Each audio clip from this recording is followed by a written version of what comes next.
Un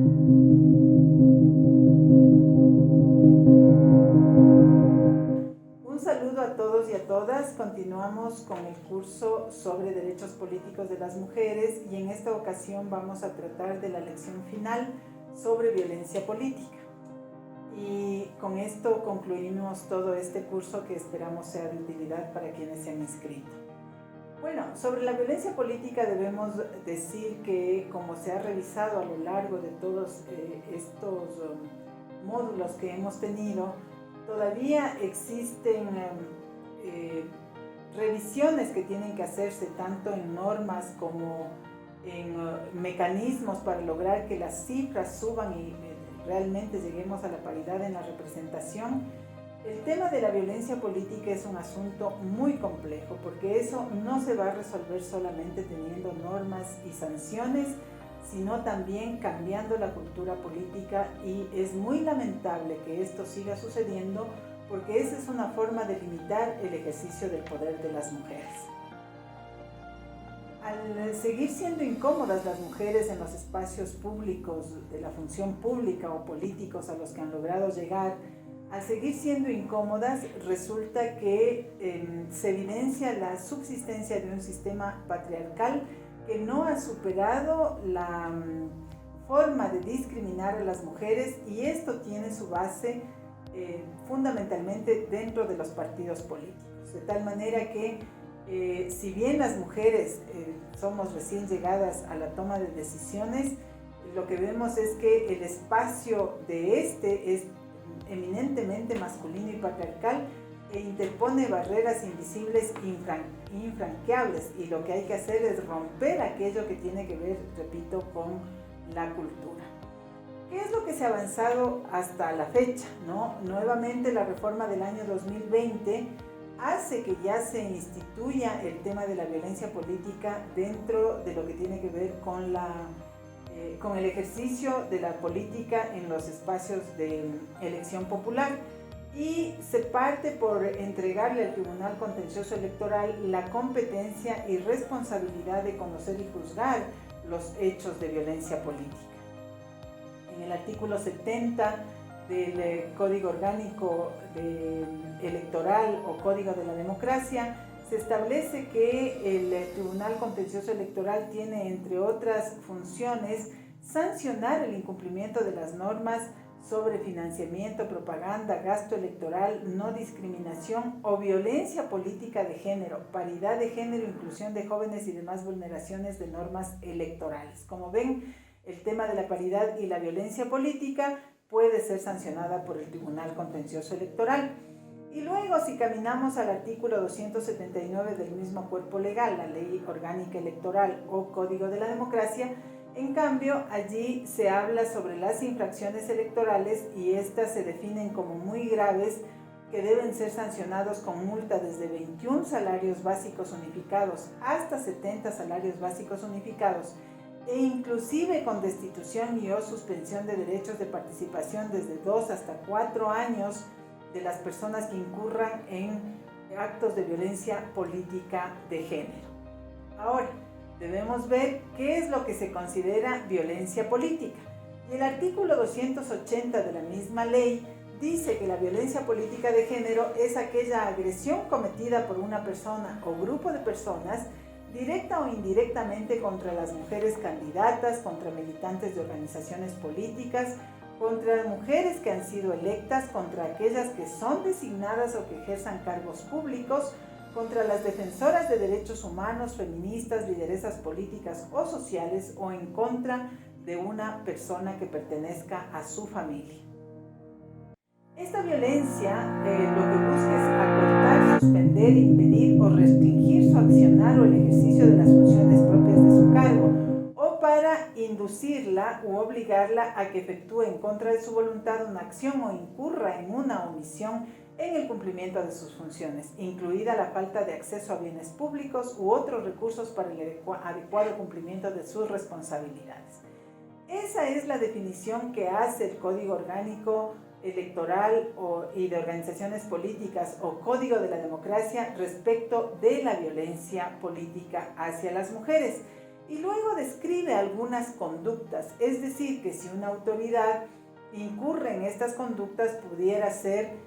demandado por la víctima a fin de que se lo sancione y se reparen los derechos de esta última. Por lo tanto,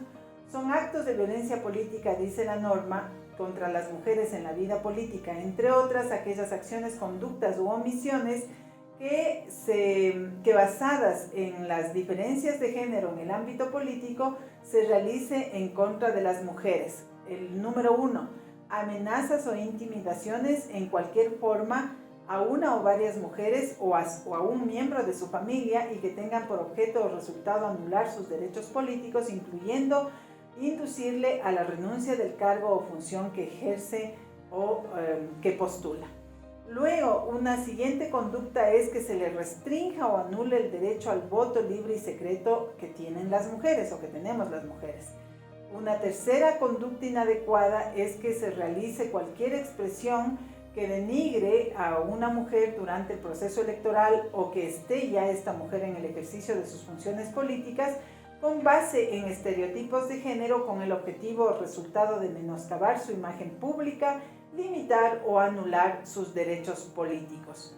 También constituye una conducta indebida el que se dañe en cualquier forma material electoral de la campaña de una mujer que es candidata, impidiendo que ella pueda continuar en la competencia electoral y logrando que se desarrolle esta en condiciones de desigualdad. Otra conducta que también está sancionada es que se le proporcione a los órganos electorales datos falsos o información incompleta de la identidad de la candidata con objeto de impedir el ejercicio de los derechos políticos de las mujeres. Esto porque se ha descubierto, no necesariamente en el Ecuador, pero sí en Bolivia, que se inscribían hombres alterando su nombre. Por ejemplo, Juan Andrade, en lugar de inscribirse como tal,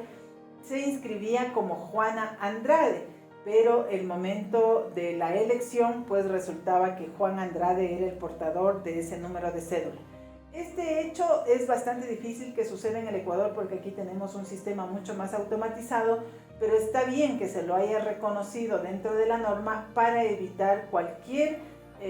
posibilidad de alterar en los nombres y favorecer a un hombre e impedir que una mujer llegue a ser candidata o que llegue a ser electa dentro de un proceso electoral.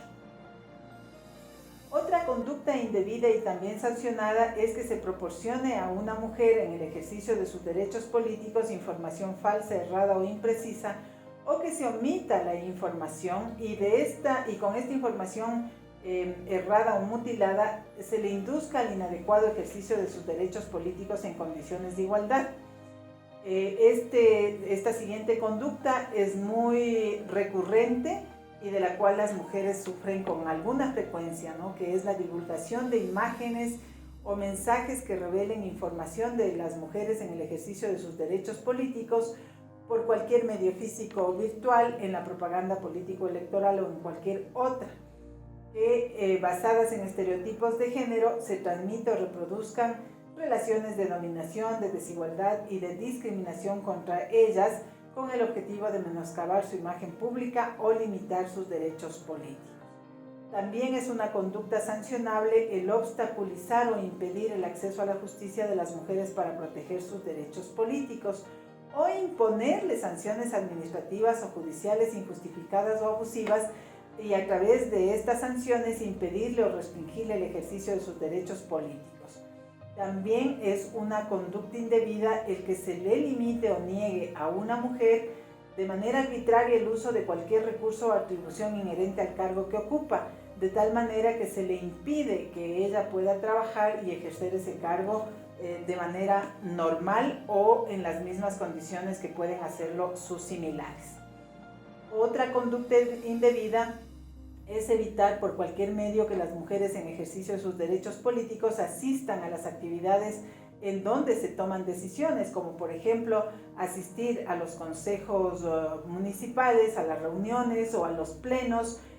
buscando mecanismos de cómo excluirlas para que no puedan votar o para que no puedan deliberar.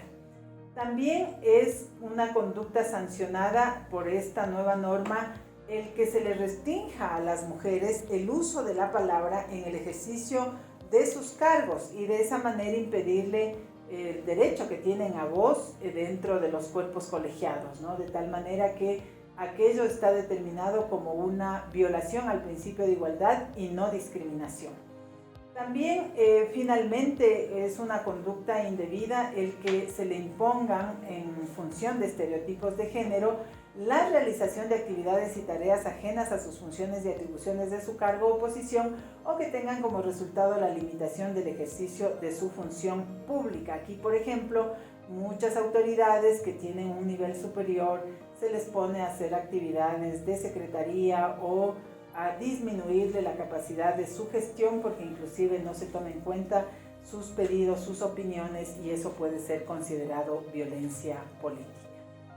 Bien, hasta aquí nosotros hemos concluido con la lección que tiene que ver con violencia política y sobre esto también como tarea habrá un test, ¿no? Como mecanismo de evaluación en donde se haga